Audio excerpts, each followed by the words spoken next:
demais. Aqui é Edmilson Silveira, iniciando mais um Papo Goiano Podcast. Meu parceiro de bancada, Eduardo Júnior. Suas considerações iniciais, Eduardo? Fala, Edmilson. Mais uma vez aqui no Papo Goiano Podcast essa semana, né? Estamos recebendo aqui o pastor Gelsimar. Seja bem-vindo ao nosso Papo Goiano. A galera aí segue-nos nas redes sociais, no Instagram, Papo Goiano Podcast, no YouTube. Bora lá. Nosso convidado da semana é o pastor Gelsimar Silva, Igreja Apostólica Ministério Graça, setor São Carlos, região noroeste de Goiânia. Suas considerações, pastor? Meu querido, boa noite a todos, boa noite a vocês, a paz do Senhor. É uma honra poder participar desse podcast aqui com o irmão Edmilson Silveira, também com o irmão Eduardo Júnior, viu? Que Deus abençoe vocês. Obrigado por essa oportunidade de nós podermos falar alguma coisa acerca do Evangelho e acerca também do nosso ministério. Pastor, como é de praxe, né, do nosso podcast, né, se eu falo um pouco da sua história, né, o início da sua conversão, né, porque o podcast, são variados temas, né, e hoje a gente está falando aqui de igreja, né, falando do Evangelho, então é a oportunidade de a gente tá falando um pouco de Jesus Cristo. Amém. É interessante falarmos da nossa conversão, porque a vida do homem, ela tem duas histórias. Eu tenho aprendido e tenho dito isso, onde eu tenho passado. A vida do homem, ela é contada uma antes de conhecer e outra depois de conhecer Jesus. Né? E Jesus disse que em Cristo nós somos uma nova criatura, somos uma nova pessoa. Então eu quero falar da minha conversão. E foi um tempo muito, muito difícil, irmão Edmilson. Muito difícil, viu, meu Eduardo?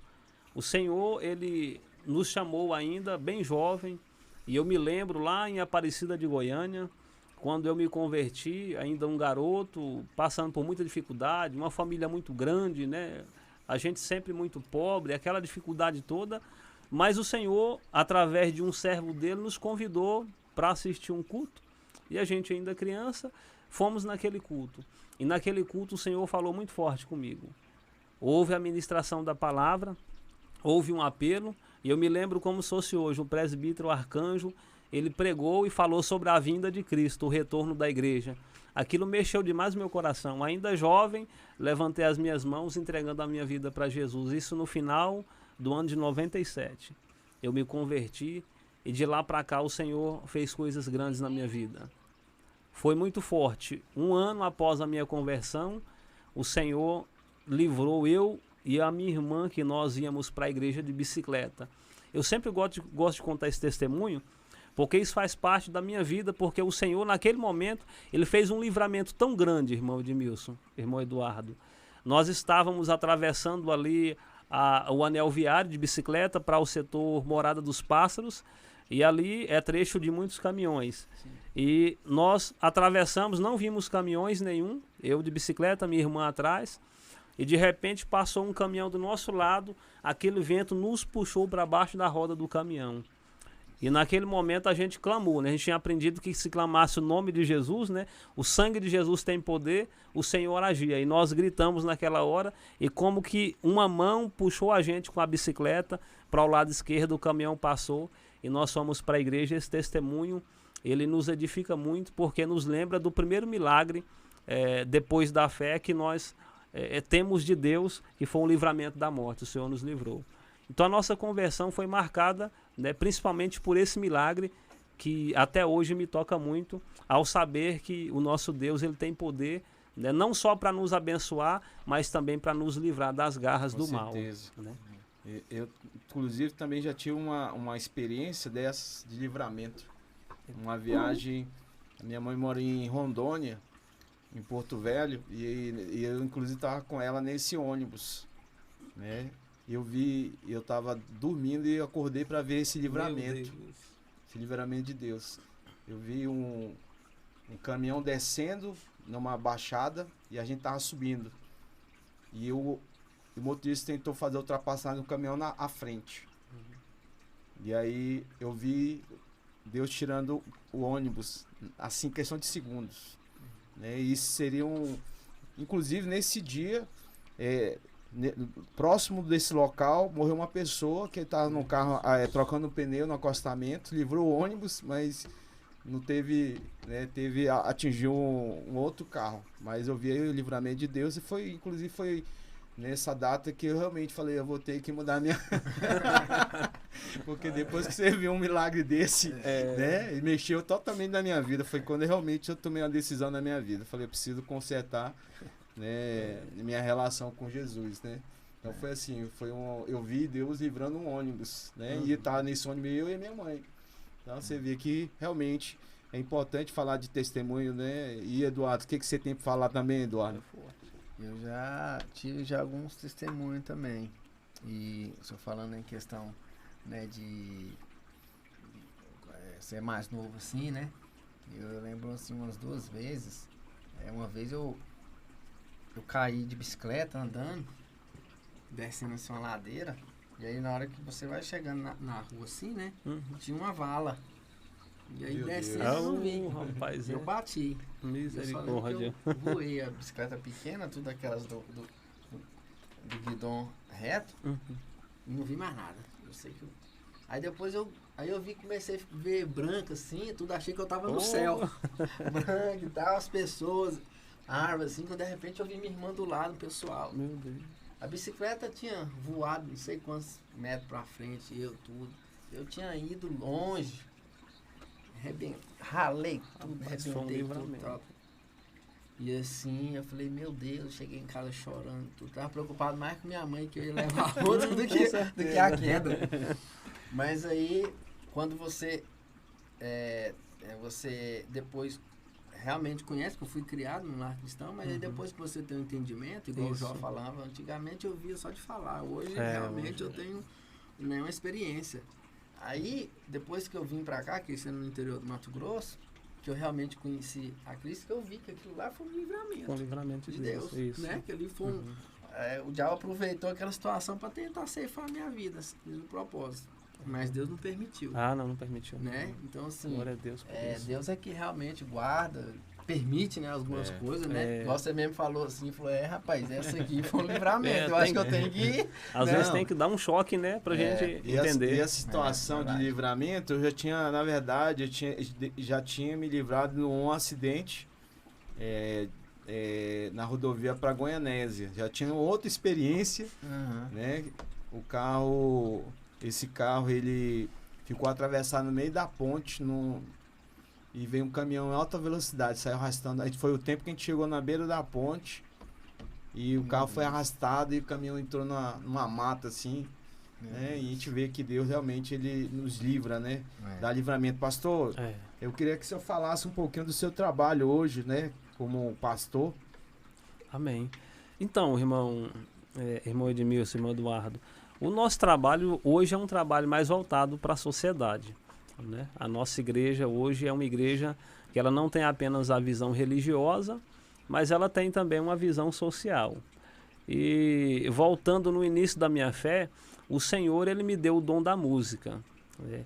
E desde a minha conversão, o Senhor sempre usou a gente na área da música. Nós trabalhamos já com casas de recuperação, né, utilizando a música como instrumento, ensinando, dando aulas, né, de vários instrumentos.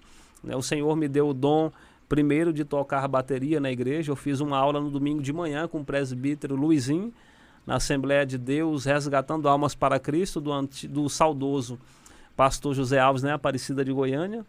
E ele me deu uma aula domingo de manhã, domingo de noite eu toquei no culto. Foi um milagre, sabe? Foi algo terrível mesmo assim que Deus fez.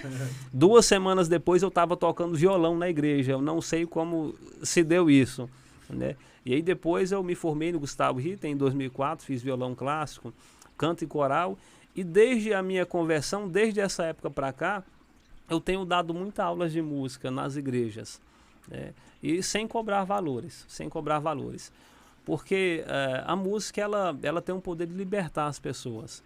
E ao longo do nosso ministério como músico, eu pude presenciar pessoas que foram libertas através de, talvez para algumas pessoas, uma simples aula de violão, mas que no dedilhado do violão, nos acordes formados ali pelo aluno, eu pude ver que Deus libertou muitas pessoas. A maioria das pessoas vinham para tocar um sertanejo, aprender uma música e tal. Daqui a pouco elas vinham para a igreja, permaneciam, aprendiam e ficavam. Então, eu sempre conto uma história, né, do Antônio Cirilo, né? O Antônio Cirilo, ele fala que ele tem um momento, né, todos os dias, né, na presença de Deus, né? E ele não sai da casa dele se ele não tem esse momento, né? E ele, né, várias situações que ele toca só os primeiros acordes, né? E o pessoal já começa a chorar, né? Então você vê que é poderoso, isso, né? é tremendo, é tremendo. Ali é diferenciado. Então, assim, você vê o que é o poder, né? É verdade. Né? O senhor falando sobre essa questão, né? A Bíblia fala, né, que Saul estava perturbado, né? E eu preguei sobre isso a semana passada. Né? Pelo um espírito maligno, e aí manda chamar o tocador lá e tal, chegou até Davi. Isso. Né? Davi começou a tocar e aí a palavra diz que o espírito maligno saiu. Então, assim, o louvor tem um poder. Tem um poder. De libertar, né? A adoração tem um poder, né? Não é apenas assim a música em si, né? Mas sim o louvor, né, voltado a Deus, a adoração. Exatamente. Isso aí liberta, né? Muda o ambiente. E Davi, ele foi tão tremendo que uma vez ele fez uma oração a Deus dizendo assim: Senhor, me dê um coração puro e um espírito reto. E essas duas coisas precisam fazer parte da vida de uma pessoa realmente que queira ser um adorador. Porque o verdadeiro adorador é aqueles, né, a quem o Pai de fato e de verdade procura. E essa pessoa, em determinado lugar que ela tiver, ali o Senhor faz uma obra grande, como fez através, né, também da vida do pastor Antônio Cirilo, da vida de muitos outros, né? E eu pude experimentar isso também na minha vida, né? O Senhor me deu esse dom, né, da música. Inclusive eu vi uma guitarra ali agora, minha mão chega a costa quando ela tocar.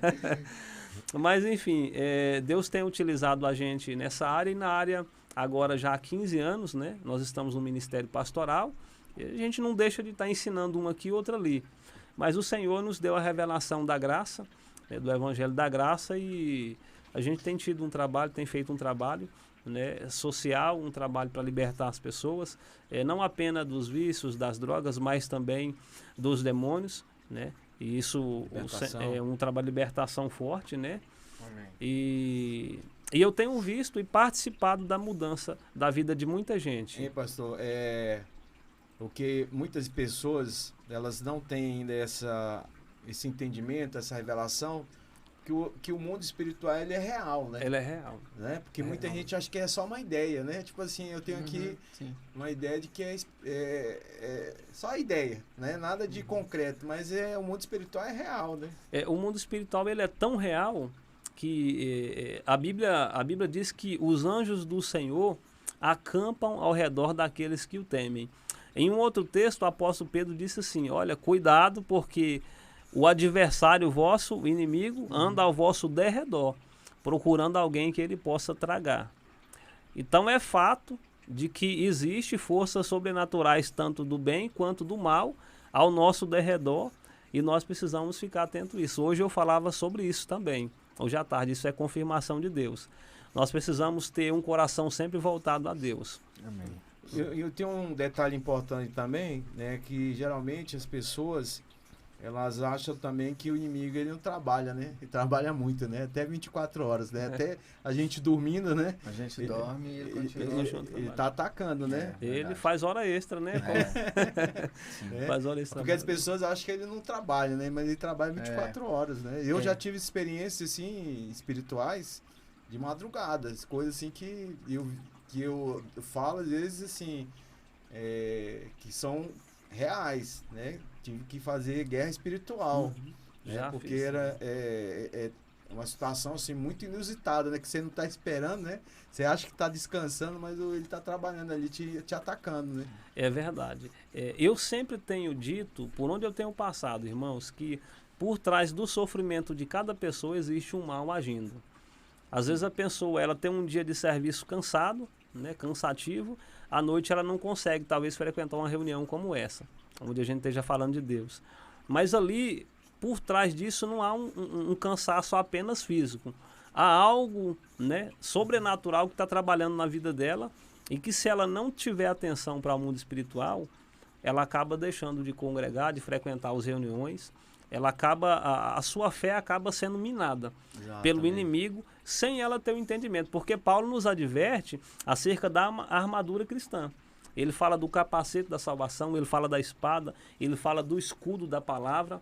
Ele descreve ali, em Efésios, a armadura de um verdadeiro soldado romano, onde ele tinha todas as proteções para não ser atingido pelo inimigo. Então, às vezes, a pessoa não se atenta para as armas espirituais, tanto de ataque, que é a espada, como de defesa, que é o escudo, e ela acaba sendo atingida e às vezes nem percebe. O escudo é a fé, né? O escudo da fé. O escudo da fé.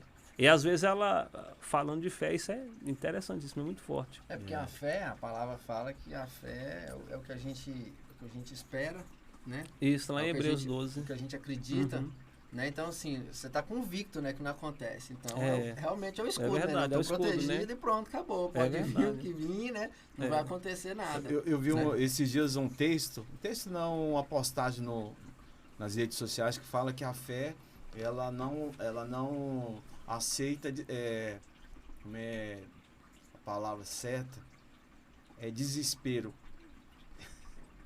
Entendeu? Interessante essa definição, né, de fé, né, que não aceita desespero. Interessante, porque na verdade você não pode olhar para as circunstâncias, né, não pode olhar para o que você sente, né. Então é uma coisa assim realmente sobrenatural. Né? Isso, a palavra fé, ela, para acrescentar o nosso conhecimento, no original, a tradução usada lá em Efésios 2:8, o que fala para salvação, a tradução dela no original é emuná. E uma das linhas da palavra emuná é firmeza, né? É metanoia, é uma mente mudada, aquilo que Paulo falou, é metanoia, é mudança de mente. Ela tem a ver com uma nova pessoa, mas principalmente com firmeza, com certeza, né? Então uma pessoa que tem fé, uma fé de verdade, né? Não é crença. Genuína, né? Tem que ser uma fé genuína. Tem pessoas que acreditam, né? Eu acredito numa pessoa que me conta uma história, né? Às vezes a gente acredita num político, né? Isso é normal. Mas a verdadeira fé não é uma crença. É uma fé que ela não é apenas algo figurativo, é algo abstrato. Ela é concreta, porque você tem confiança. Você tem confiança. E quando você confia de fato e de verdade, nada pode te atingir. Né? Pode vir os contra-ataques, pode vir. Mas você tem o escudo da fé. E esse escudo ele vai nos proteger. Ele vai nos guardar. Na verdade, tudo é por fé, né? Tudo é por fé. Né? Na verdade, a gente é chamado a andar por fé. Andar por fé. Paulo fala sobre... Hebreus 12, ele fala o capítulo inteirinho sobre fé. E ele vai citando os heróis da fé que viveram por fé. Desde o Antigo Testamento até o Novo Testamento. E é muito maluco isso, né? Falar disso, né? Porque você está falando do sobrenatural, está falando, né? É outra realidade, né? Vamos dizer, espiritual, né? Ontem teve o culto lá na igreja, né? Igreja que eu faço parte. E aí um dos líderes lá falou sobre Davi, 1 Crônicas 14, acho que é 15. A partir 14, do capítulo 13 começa a história de Davi. Ele fala sobre que ele ora, né? Perguntando a Deus se ele era para atacar os filisteus. E aí Deus falou, vai lá que eu vou te dar. Aí foi indo, logo no fim ele foi, novamente acontece uma situação, e ele pergunta novamente se é para ele continuar. Ele falou, não vai, tudo. Aí eu não lembro agora, talvez se o senhor lembrar, o senhor pode falar aí, que ele fala assim que, eu falei, não, você vai porque eu vou fazer como se tivesse um barulho sobre as árvores. Isso. Uma coisa assim. Aí eu pergunto, mas como barulho? Andando sobre as árvores. Ele falou, não, eu vou botar medo neles. Isso. Eu vou te orientar, você vai assim, você não vai de frente, porque senão você vai perder. Aí Deus dá a estratégia para ele. É a questão que você falou aí da fé. Né? Como é que vai barulho de pé dentro das árvores? Aí os caras tá lá dentro do mato, lá, pra lutar, ver barulho de jeito. Ele falou, aí, esse pessoal tá vindo de tudo quanto é. Eles estão em cima aqui das árvores. Eles estão vindo, vai pegar a gente, tudo, vambora. E aí começaram. Aí foi quando ele teve a vitória, né? Tanto que é interessante isso, né? Você quer fazer alguma coisa, mas você não sabe, ou até vezes você imagina, você pensa, aí vai, não, vamos pro lado da fé. Deus, como a gente faz isso? Aí Deus vai te dar uma ideia mais maluca ainda que você, fala, não, aí é só Deus mesmo, né? Te dá estratégias, né? Claro que nesse tempo aí, de que eles herdaram a terra prometida, Josué, depois de um tempo, ficou tão decepcionado, ele disse assim, olha, se vocês quiserem ir após outros deuses, né, vocês podem ir, só que tem um porém, eu e minha família vamos continuar servindo ao Senhor. Isso mostra. Eu acho interessante porque fala esse passado, né? O Novo Testamento fala de hoje, né? Que muitos aí às vezes, né, não seguem os caminhos do Senhor, né? Às vezes conhece a palavra e às vezes se deixa levar, né, pelo mundo, né? Porque eu falo sempre que o mundo é um banco falido, né? Não tem recuperação. É verdade, não tem não. Falido mesmo. E nós precisamos atentar para a voz de Deus. O senhor citou Davi lá em Primeiras Crônicas, e como a gente está sempre pregando, eu preguei também sobre as Primeiras Crônicas no capítulo 13, que fala de como Davi assumiu o reinado de Israel, e a primeira preocupação que Davi teve quando ele assumiu o reino foi de ir no acampamento dos filisteus. A arca já não estava lá mais, a arca tinha produzido muitas pragas lá, eles tinham devolvido. A arca estava na casa de Abinadab. Mas a primeira preocupação de Davi foi em buscar a presença de Deus para o seu reino. Olha que fé aquele homem tinha. Ele assumiu o reinado depois de Saul e ele percebeu que Saul governou 20 anos sem a presença de Deus. 20 anos sem a arca da aliança. Questão espiritual, né? Que a gente fala, igual ele falou aqui, né? Buscou em Deus e Deus orientou. Então, ele começou a sacrificar, aí colocou o sacerdote para andar, né? Para levar nos ombros. E aí a cada seis Davi passos, saiu ele dançando, né? Isso não era para boi carregar, era para o ser humano, para o sacerdote carregar. Nós devemos carregar. Hoje, né, nós sabemos que nós carregamos a presença de Deus. Isso é verdade. Né? Agora, antigamente, a arca era simbolizada. Então, mesmo assim, era para o sacerdote, né? Carregar a presença diante do povo, né? Diante do povo. Vinha... Agora, olha só que interessante também. A arca permaneceu 20 anos na casa de Abinadab. A Bíblia não relata nenhum milagre. No capítulo 13, o verso 14, entre esse episódio que Uzá morreu, a arca teve que ficar na casa de Obed-Edom, o giteu. Ficou 3 meses. Sim. E a Bíblia diz que Deus mudou a vida daquele homem. Exatamente. Ficou rico, né? Ficou rico. Próximo, Deus prosperou ele em tudo, na família, no trabalho, né? Por causa da presença de Deus, né? Ou seja, 20 anos na casa de um homem não aconteceu nenhum milagre. 3 meses na casa de um outro foi o suficiente para Deus mudar a história. O interessante é que ninguém queria a arca, né? Ninguém queria a presença. Depois da queria não. Todo mundo vai comer. Ficou comendo, interessante, né? Mas nessa situação aí, pastor, o que o senhor pode trazer para nós, né? Dessas duas situações, né? Que pelo jeito aí depende de cada um de nós, né? O outro ficou 20 anos, não fez nada. Não fez nada. Mesmo mudou tudo. O que o senhor pode dizer? Eu resumiria isso em prioridade. Prioridade. Quando nós damos prioridade para a presença de Deus, é como se... É claro que nós somos a prioridade de Deus, mas é recíproco. Se você prioriza Deus, Deus vai priorizar você. Né? E esse é o segredo. Obed-Edom provavelmente cuidava da arca direitinho. A arca tinha uma tenda, tinha um local para ela ficar, era bem cuidada. A família de Obed-Edom provavelmente se curvava àquela arca para adorar a Deus, porque era a presença de Deus no Antigo Testamento. Ao contrário disso, Abinadab não fez isso. Nunca limpou a arca, nunca cuidou. Então a presença de Deus, para a nossa vida, ela tem que ser prioridade. Quando nós priorizamos a Deus, Deus também prioriza o nosso desejo, a nossa vontade, o nosso projeto, aquilo que vai glorificar, claro, o seu nome. Você vê que, né, esse período aí, né, foi o período realmente que Davi procurou, né, ter a presença de Deus na nação, né? Isso. A primeira atitude dele após assumir o reinado foi: eu não posso governar se a presença de Deus não for comigo. Eu não posso conduzir o povo de Deus se a presença dele não for conosco. Então a atitude nossa é de cada dia. Temos que dar prioridade para a presença de Deus. O interessante é que quando ele ficou sabendo, né? Ele mandou buscar na hora. Ele falou: vamos lá, uai, que negócio é esse? Né? Uai, a gente não pode ir. Porque assim, é igual quando uma pessoa se converte, né? E aí ela vivia a vida que ela vivia no mundo. Ela não precisa falar: agora eu sou crente, agora isso, aquilo. É as atitudes dela. Porque a arca ficou com o outro 20 anos, não mudou nada. Com 3 meses na casa do outro mudou. Falou: uai, peraí, esse negócio então é bom. Né? Então assim, a gente não precisa falar: parei de fumar, parei de beber, parei de assaltar, parei de brigar com a mulher, bater no menino, como era. as atitudes, o ambiente faz com que a pessoa, não, realmente fulano ali era diferente. Jesus disse. Ele era isso, ele era aquilo. Pelos frutos, né? Jesus disse, conhecereis a árvore, é verdade. O que eu penso, pastor, também, é que as pessoas, elas, para realmente ter uma mudança, uma transformação, elas têm que ter uma experiência real, né? Precisa. Né? Com Deus, né? Porque às vezes, por exemplo, no meu caso, né? Eu passei por essa situação de livramento, mas foi uma coisa assim que eu vi. Foi uma experiência sobrenatural, né? Então, como é que você não muda, né? Você viu, né? Porque você vê ao vivo uma situação dessa, como é que você não muda? É difícil, né? Sim. Às vezes, o que eu vejo é muitos crentes que às vezes só tem...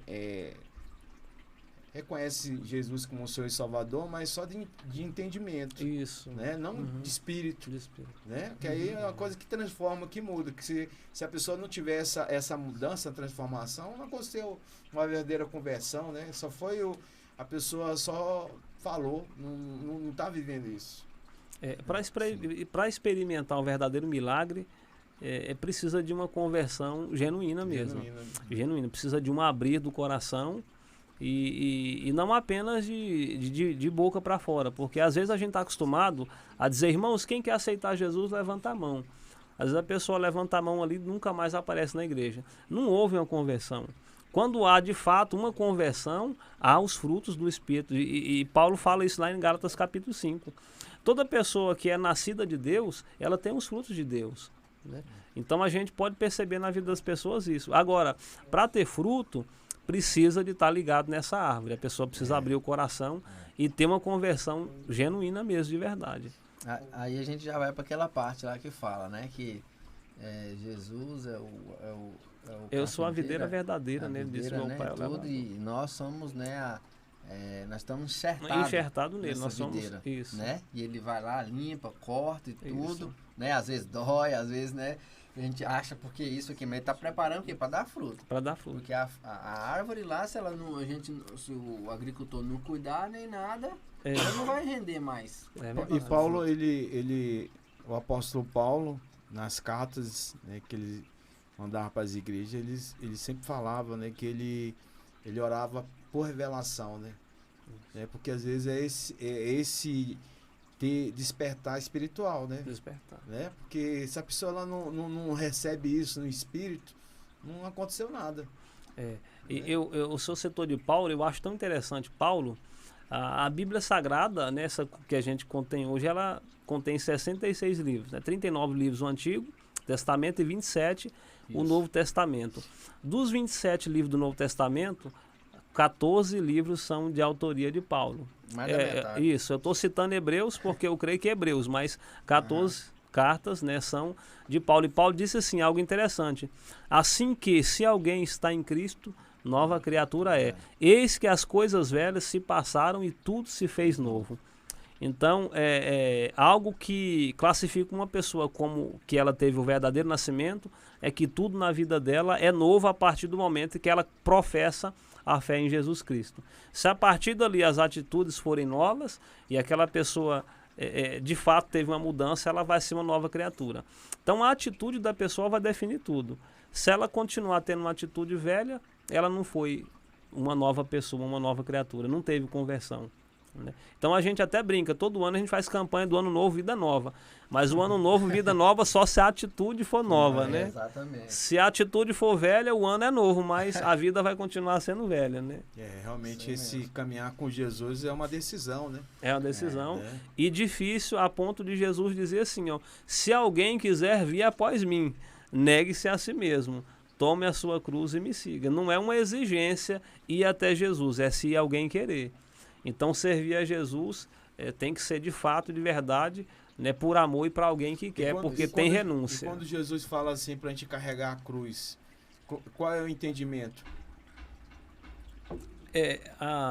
Jesus disse algo interessante lá em Mateus 11, 28. Ele disse assim, vinde a mim vós os que estáis cansados e sobrecarregados, que eu vos aliviarei. Tomai sobre vós o meu jugo e aprendei de mim, que sou manso e humilde de coração, e encontrareis descanso para vossas almas. Quando Jesus fala da cruz, o sinônimo de cruz é sofrimento, né? Agora, quando ele fala de fardo, ele está falando de dificuldade também. Por isso que ele diz, olha, lança o seu fardo sobre mim, ou seja, aquilo que você acha que não consegue, lança sobre mim e pegue o meu, porque o meu é leve. Né? Então, cruz é sinônimo de sofrimento. Cada um tem que levar a sua cruz, ou seja, cada um tem que levar o seu sofrimento de cada dia, né? A sua vida, claro, sofrimento terreno, né? Porque o sofrimento que garante a vida eterna e que tira o pecado, Jesus já levou sobre ele. E Jesus deixou bem claro o versículo que o senhor falou anterior aí, né? Que ele fala, ó, vem após mim, ou seja, depois que eu passei, vem o meu Isso, caminho. no mesmo caminho. Olha o segredo Carrega da revelação. a sua cruz, Isso. né? Que eu carreguei a minha. É E pronto, porque assim, a minha parte eu já fiz, é vocês seguirem, né? Que nós vamos chegar no mesmo propósito. Isso, né? é verdade. Eu penso que a cruz também é renúncia, né? Isso, renúncia do renúncia. seu eu, né? Exatamente. Das suas paixões, né? É. Porque o ser humano é cheio de paixões, né? Sim. É verdade. E o mundo oferece muitas paixões, né? Que isso aí tem sido nosso grande concorrente, né? É verdade. Do avanço do reino, né? Que as pessoas, elas veem o imediato, né? E são situações, às vezes, que se apresentam melhor que a outra.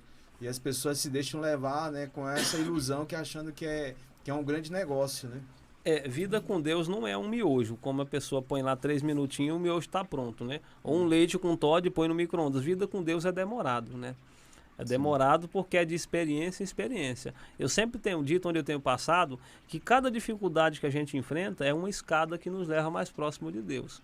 Então você passa por um problema hoje, você vai vencer ele, você subiu um degrau. Você passa por outro amanhã, você vai vencer ele, você está subindo outro degrau. E dessa forma a gente alcança a perfeição em Cristo. Né? A santificação ela é um processo. E cada dificuldade nos aproxima mais do Senhor. Isso fala de perseverança. Perseverança. Né? Isso acho que é o principal, né? Que é o primeiro ensinamento, né? Perseverar, né? É perseverar. E Paulo fala um negócio tão estranho, no meu ver estranho, ele fala assim, porque a tribulação produz a perseverança produz a paciência produz a experiência e a experiência produz a esperança, no qual não se pode ser confundida. Por quê? Porque ele está falando da esperança dele em Jesus, ou seja, a bendita esperança. Então é todo um processo. A tribulação produz a perseverança a paciência a experiência a esperança. Né? São fases que vêm na nossa vida e que a gente tem que passar. Esses dias eu vi uma postagem falando assim, que pressão é poder, né? Então eu penso que esses momentos de tribulação, né, que a pessoa está perseverando, ela está recebendo, né? Muito, né? Está recebendo. Tem um hino da harpa cristã, um hino bem antigo, diz assim, os mais belos hinos e poesias foram escritos em tribulação. Então é na dificuldade que Deus de fato vê aquilo que está no coração do homem e da mulher. Sim. Né? E outra coisa, né? Diz que o poder, a palavra fala que o poder se aperfeiçoa nas nossas fraquezas. Nas nossas fraquezas. Né? É verdade. Né? Então é um processo interessante, né? Porque a pessoa passa por momentos difíceis que às vezes a pessoa não entende, né? Porque está passando por essas dificuldades, né? É o que você falou, no final é para ver o coração, a resposta que você dá, né? Para determinada situação, né? A gente precisa sempre dar uma resposta positiva para Deus. Primeiro em relação à salvação, depois em relação ao chamado. E a vida com Deus ela é cheia de altos e baixos. Né? Claro que não na fé. A fé precisa manter firme. Mas altos e baixos, porque tem dia que a gente está bem, tem dia que a gente está ruim. Isso é natural, né? Eu vejo que isso já é da nossa natureza caída, né? Da natureza adâmica, né? Caída. Porque, já. Tipo assim, aí nós tem essa situação de emoções, né? Que a gente vive por emoções, né? Literalmente. Quando você tá bem, né? É verdade. É interessante porque as pessoas elas vivem dessa forma, né? Dessa forma. Né? Agora, dia que tá bem, tem dia que tá ruim, isso, né? Tá bem, tá ruim, e fica em altos e baixos o tempo todo. É verdade. Agora, quem está em Cristo precisa manter a fé. Não estou dizendo que a gente que é cristão não vai ter altos e baixos. Tem sim, porque isso é bíblico, né? E eu sempre gosto de dar uma referência a isso. Eu me lembro que a gente voltando lá em Josué, quando ele era servo de Moisés ainda, quando eles saem da terra do Egito, eles atravessam o mar e após atravessar o mar, 3 dias depois, a Bíblia diz que Israel enfrenta a primeira guerra contra os amalequitas. E a Bíblia diz que Deus chama Moisés para subir para o monte. Aquele texto onde ele levanta as mãos, Israel começa a vencer. Sim. E ele abaixa, Israel começa a perder. Cansaço. Cansaço. Olha que interessante. Moisés está no monte e Josué está onde? Josué está no vale. Então, Moisés está no monte e Josué está no vale. Um está em cima, o outro está embaixo. A vida da gente é sempre assim. Uma hora a gente vai estar bem, vai estar em cima, outra hora a gente vai estar ruim, vai estar lá embaixo. Mas a fé é tudo que não pode oscilar na nossa vida. Davi disse no Salmo 26, sonda-me, né, pesa-me o meu coração e veja se há em mim alguma falta.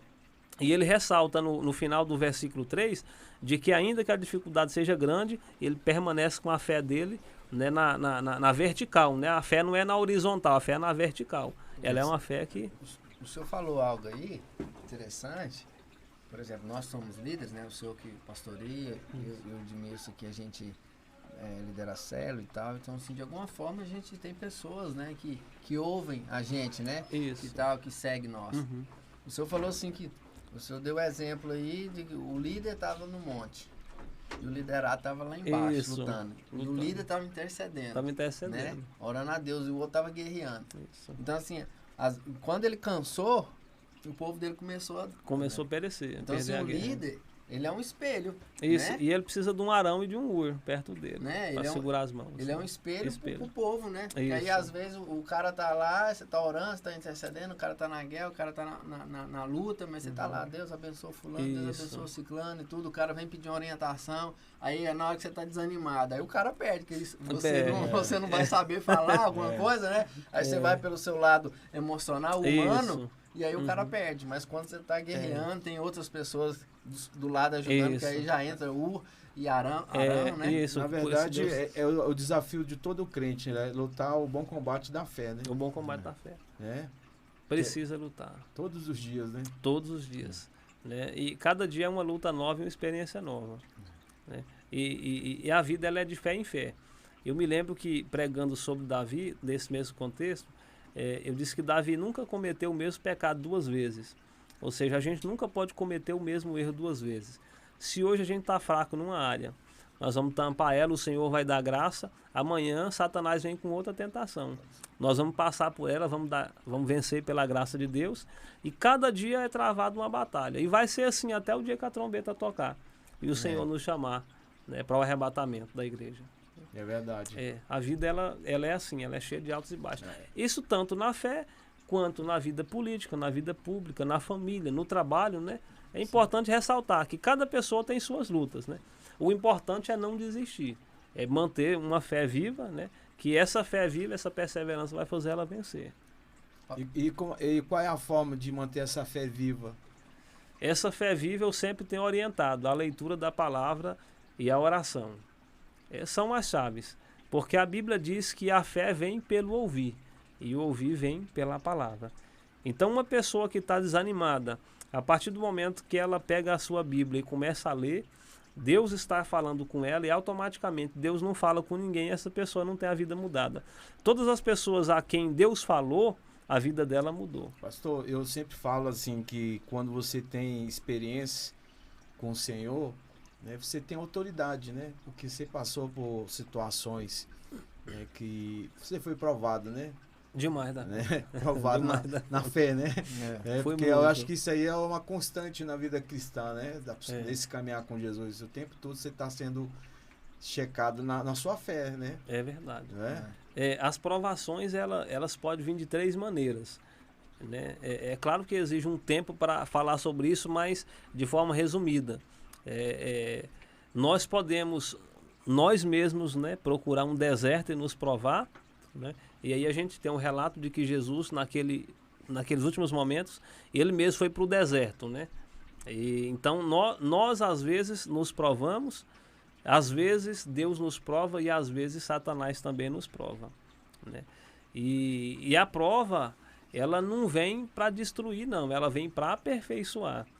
E é por esse fato, que Deus, quando Jeremias ele é levantado como profeta, lá no capítulo 1, mais para frente, a gente vai ver, Jeremias desce à casa do oleiro, né? Desce à casa do oleiro, porque eu vou te fazer ouvir minhas palavras.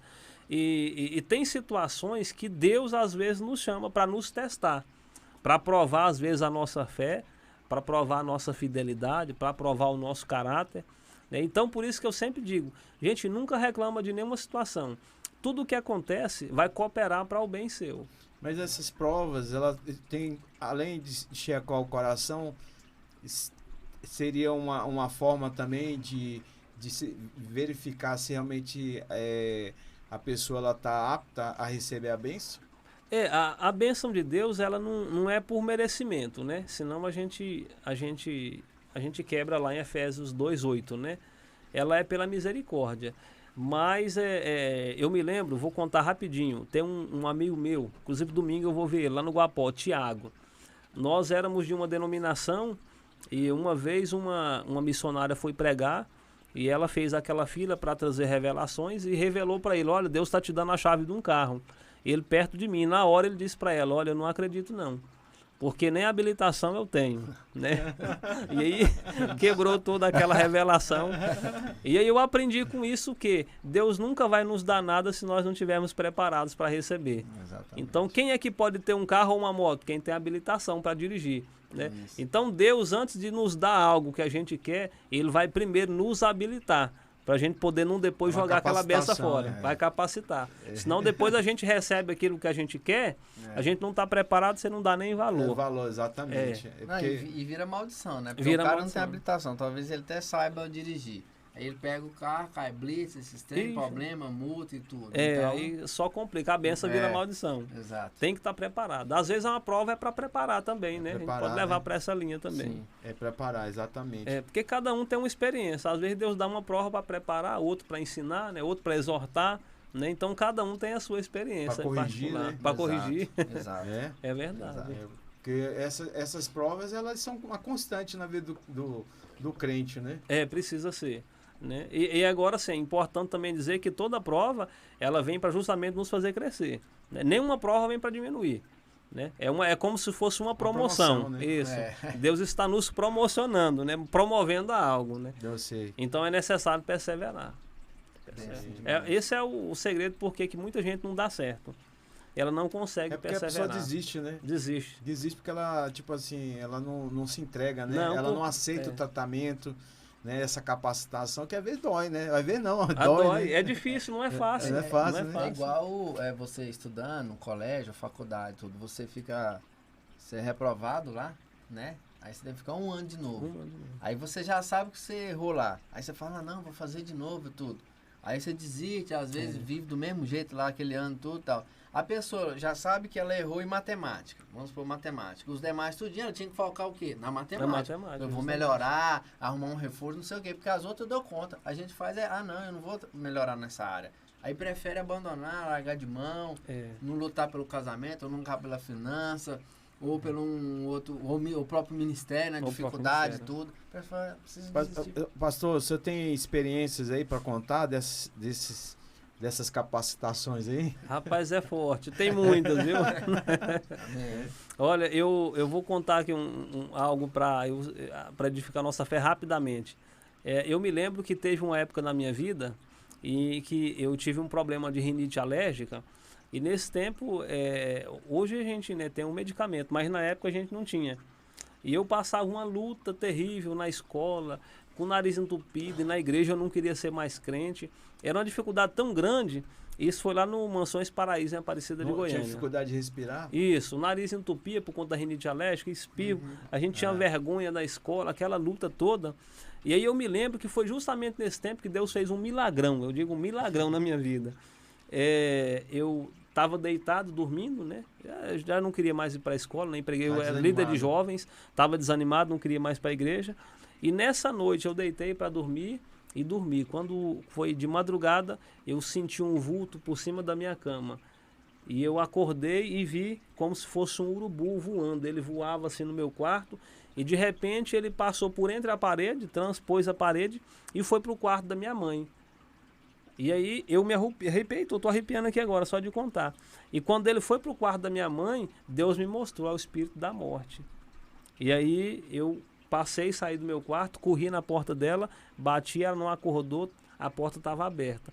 A hora que eu abri a porta, ela estava deitada assim, com as mãos assim no pescoço já. Eu orei por ela, repreendi o espírito da morte, ele foi embora e logo ela levantou, ficou boa e me perguntou o que estava acontecendo. Eu digo, o diabo estava tentando matar a senhora. Né? E foi muito forte aquilo que Deus fez. E naquele momento o Senhor me falou que eu achava que eu não era nada, e que eu estava com vergonha, que ia largar, mas que Ele era comigo. E que aquele problema de enfermidade era só um tempo que Deus ia me permitir passar por aquilo e que Ele ia provar quem Ele era na minha vida. Ou seja, a minha autoestima até, né, ela foi levantada por aquilo que Deus fez. E a minha vida é marcada por essas coisas, milagre aqui, outro ali. Porque você foi um instrumento, né? Foi um instrumento. E foi num momento que eu estava muito abatido na fé. Eu era líder de jovens, tocava na igreja e estava para abandonar a igreja e a escola por conta da questão da rinite alérgica. E a gente tem um complexo de inferioridade automaticamente por conta de alguma debilidade que a gente tem. E era o que estava acontecendo comigo. Mas Deus provou, né, que Ele também era comigo para fazer coisas grandes. Deus mostrou que assim, aquele espírito era que, se você desistisse, era o que realmente acontecia. Era o que realmente ia acontecer. Né? Olha, mas aí como mostrou, como você teve um entendimento, ele falou, opa, peraí, não vou entregar não, vou lutar e vou vencer, né? Então Deus é maravilhoso. Irmãos, Deus né? é maravilhoso, Deus é tremendo. Nós fizemos recentemente, há cerca de 1 ano e meio, 2 anos, um trabalho de libertação muito forte na igreja que nós estávamos pastoreando. E, aliás, antes da pandemia, deve ter 2 anos e alguma coisa. E, irmãos, como Deus está no céu, o Senhor deu um discernimento naquele momento para nós convidarmos as crianças da igreja para elas virem para frente para receber a oração com imposição de mãos. E houve um milagre tão grande naquele dia que a gente não precisou nem impor as mãos. Deus começou a batizar crianças que... Por processos tão terríveis que às vezes a gente não gosta nem de falar, não convém, mas crianças endemoniadas assim no pé do altar caíram. E a gente fez um trabalho de libertação tão forte, mas tão forte que foi liberto, sabe? As crianças, as famílias. Depois a gente foi buscar, porque o papel da igreja não é só orar e expulsar o demônio e curar, não. A gente também tem que buscar as famílias e ir atrás. A gente foi atrás, tentou, né, sarar muitas famílias, né? Porque isso vem de problemas passados, né? O mal, ele nunca entra de uma hora para outra, não, ele vem de um probleminha passado. Então a gente buscou não apenas libertar essas crianças, mas depois ir atrás dos pais, né? Procurar sarar uma ferida aqui, orando com outra ali, ajudando aqui, e Deus fez uma grande obra, né? São vários milagres. Aqui a gente poderia passar aqui a noite toda aqui contando milagre que Deus fez. Amém. Mas é bom falar dos milagres, né? Para gerar fé, né? Isso. Nas pessoas, né? Porque tem pessoas que estão passando por essa luta, né? Que tem situações que a pessoa não vê nem saída, né? Não vê não. Né? Igual você passou por essa experiência, foi uma luta muito grande, né? Que você chegou a desanimar, né? Esfriar, né? A gente querer entregar, né? Porque às vezes a pressão é grande, né? Mas Deus, ele mostra o seu amor, né, a sua misericórdia e usou como instrumento, né, do poder dele, né? É verdade. Outro dia eu estava pregando, eu disse, irmãos, quem aqui já pensou em desistir? Aí ninguém levantou, levantei minha mão. Digo, irmão, não é possível aí. Será que é só eu, ué? Será que é só eu? Quem aqui já passou por problema? Eu. Quem aqui já pensou em não ser mais crente? Aí, digo, então tá bom. Mas eu acho que esse é o segredo, né, do caminhar com Jesus. Porque uma vez que você passou, teve a experiência, você sabe que que é fato, né? Porque as pessoas passam, né? No maior, no menor nível, né? Todo mundo tá na mesma situação, literalmente. Só que aí tem uns que já passaram, já tem uma certa maturidade na fé, né? E às vezes que precisa, né? Esse dia eu estava conversando com uma irmã, né? Que é membro da minha célula, e ela falando uma situação lá que ela estava com o irmão dela. Aí eu parei para pensar e falei assim, né? Que a gente olha pro nosso problema, né? Mas quando você vê o problema do outro irmão ali, você vê tem gente que tá pior que a gente. Né? Exatamente. Né? Exatamente. Você falou, oh Deus, misericórdia, eu tô falha aqui, perdão. Mas realmente isso mesmo. Todavia o Senhor é bom. O Senhor é bom. E Ele tem sido bom e tem sido fiel. Né? Apesar dos pesares, né? Apesar das dificuldades, a gente tem que ter sempre um coração grato. Um coração grato a Deus. Agora, qual é seria o segredo de uma vida de sucesso na vida cristã? Olha, o segredo para uma vida cristã bem sucedida, eu vou falar novamente aquilo que eu disse agora há pouco. Primeiro, a oração, e segundo, a leitura da palavra. Porque A Bíblia, ela é luz para o nosso caminho, né? A própria Bíblia diz, né? E a Bíblia é a espada do Espírito, ela é a espada do Espírito, né? É luz para os meus olhos, né? E caminho, né? Para os meus pés. Então, a pessoa que baseia a sua vida pelo que está escrito na Escritura é uma pessoa que vai se dar bem. Ela seguindo o conselho. Independente, agora eu abro um leque grande. Independente da pessoa frequentar um templo religioso ou não, se ela pautar a sua vida pelo que está escrito, a Bíblia, se ela seguir os conselhos, principalmente lá nos 10 mandamentos, obedecer o pai e a mãe. Para quê? Para que os dias sejam prolongados. Então, uma pessoa obediente ao pai e à mãe é uma pessoa que vai se dar bem na vida. Porque os pais já passaram por vários processos, não quer que os filhos passem. Então, se os filhos atentar para a voz do seu pai, da sua mãe, certamente vão se dar bem. Então, eu digo, uma oração e a leitura da palavra. Isso é o que basta para nós caminharmos a nossa vida de fé. Às vezes, hoje, o evangelho está meio assim, como muitos têm feito assim, barateado, muitos falam, né? De graça e tal, mas não foi de graça, né? Jesus sacrificou. E aí tá, o segredo é esse desde o início, né? É você meditar na palavra, buscar em Deus e orar, né? Isso, que aí a gente tem um direcionamento, né? Mas tem muitos que querem inventar coisa, quer trazer o que não tá dentro da palavra, pra tipo assim, mostrar que precisa mais disso. Não, né? o Salmo primeiro, o Salmo de Davi, o primeiro Salmo. Bem-aventurado o varão que não anda segundo o conselho dos ímpios, nem se detém no caminho dos pecadores e nem se assenta na roda dos escarnecedores. E agora vem um segredo. Antes tem o seu prazer na lei do Senhor, e na sua lei medita de dia e de noite. Aí ele diz lá que é comparado a uma pessoa, né? Lá o Salmo 126, os que confiam no Senhor são como os montes de Sião, que não se abalam, né? Mas permanecem para sempre. Assim como estão os montes em volta de Jerusalém, assim também está o Senhor em volta do seu povo. Então, o segredo é a gente na verdade, a palavra é meditar. Alimento, né? É alimento. É alimento, né? Alimento. Porque, na verdade, nessa luta do espírito e da carne, né? Vence quem está mais alimentado, né? Se se alimenta a carne, logo, né, vai falar mais alto a carne. Agora, se alimenta o espírito, e alimentar o espírito é a palavra, né? É a palavra. E Jesus disse, né, nem só de pão vive o homem, mas de toda a palavra, né, que procede da boca de Deus. E palavra é poder de Deus, né? É poder de Deus. Pastor Josimar, chegamos, né, ao final aqui do nosso Papo Goiano Podcast. Né, suas últimas considerações. Irmão Edmilson Silveira, quero agradecer, né, em primeiro lugar, o Eduardo Júnior, homem de Deus. Amém. Agradecer o convite que nos foi feito, a presença também do Jackson Publicidades, né, que nos fez o convite.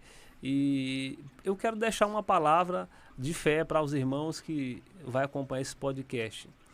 Eu quero citar um texto de Mateus, capítulo 24, o verso de número 8.